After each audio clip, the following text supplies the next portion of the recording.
So I'm really happy to be here, just to echo what Chris and the President said, on a topic of so much interest and importance. And we at the Fed, I mean, we certainly consider ourselves consumers of this information. Somebody asked me earlier in the day, you know, what's our interest? And I said, I have certain opinions about this, but I'd love to make them informed by data. So I think that's kind of all of our goals.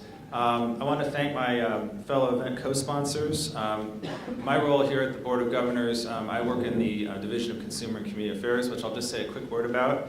And then I also wanted to introduce a few other people that are here from the board. Amanda Roberts, I see her out there, who also works on the community development team with me. John Moon, who may not have arrived yet, but he's from the San Francisco Fed. He will be here. Arturo Gonzalez, who's in our community development research team. Barbara Robles, I see if you could raise your hand, Barbara. So we have a few people here. Again, we're consumers of this. We're just looking to learn as much as we possibly can. And then the other thing I will just say is that any remarks that I make are my own views and not those of the Board of Governors or the Federal Reserve System. So the first question I always get on this is, why would the Fed be interested in this topic? And so in order to answer that question, I just want to say briefly, you know, what my division does, the Division of Consumer and Community Affairs. There's essentially four things that we focus on. One is making sure that Fed-supervised financial institutions comply with laws around consumer protection, fair lending, fair treatment, and the Community Reinvestment Act, which many of you may be familiar with. The second one is to inform Fed policymakers about consumer and community financial products, concerns, and practices. The third one is to promote community development and reinvestment in people, places, and small business. And finally, advancing public understanding about economic well-being and financial services access for low and moderate income households and communities. I also work very closely with the 12 reserve banks and the community development function. And that function is really focused on, one, identifying emerging issues that potentially affect low-income communities, and two, convening stakeholders and sharing research. And as I thought about today's gathering, it really struck me that we're sort of achieving both of those objectives, looking at something that would potentially be either an emerging issue or something that's already emerged but definitely affects low-income communities.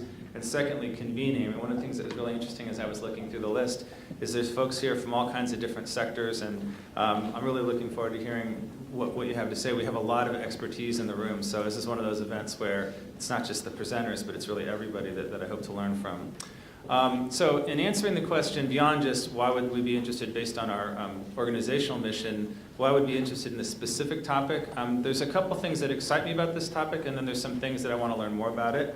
From an excitement standpoint, you know, I think it's a safe thing to say that you know, we know that there's only so much that government could do at the federal and state and local level. There's also only so much we could do with regulations like the Community Reinvestment Act, given that that's focused on insured depository institutions. So the question really for me is, how can we augment that? You know, how are we augmenting that with some of the other sectors, including you know, for-benefit organizations? And so there's a lot of talk, you know, about things like crowdfunding, about pay for success, state and local things that are going on like for-benefit incorporation. I know that we're going to have a panelist later today from the state of Delaware that talks about what they're doing there.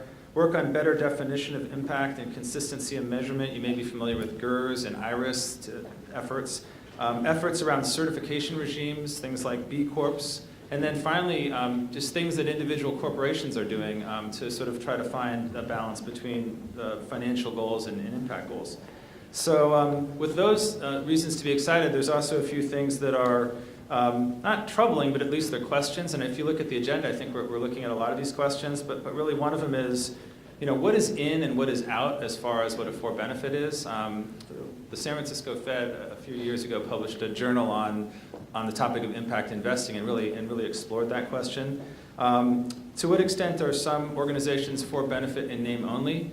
And if there are some, then how do you distinguish those from ones that really are truly doing the for-benefit side? What do we know about the differences between for-benefit organizations? To the extent that there are barriers to growth based on policy, what are those barriers and what possibly could be done to change some of them? So those are a lot of questions, and I don't have any illusions that we're going to solve all those in one day, but I hope we could get some of them tackled, and to the extent that we can't solve all of them, we could at least get a roadmap for some of them. So let me just conclude by saying if we've learned anything over the years in my group at the Fed, it's that solutions to critical community development challenges can't be effectively tackled just by one sector, whether it's the government or banks or whatever. So I'm very excited to be here to learn from all of you and the breadth of knowledge that we have in the room. And with that, I think I'm going to turn it over to Joe Cordes from GW.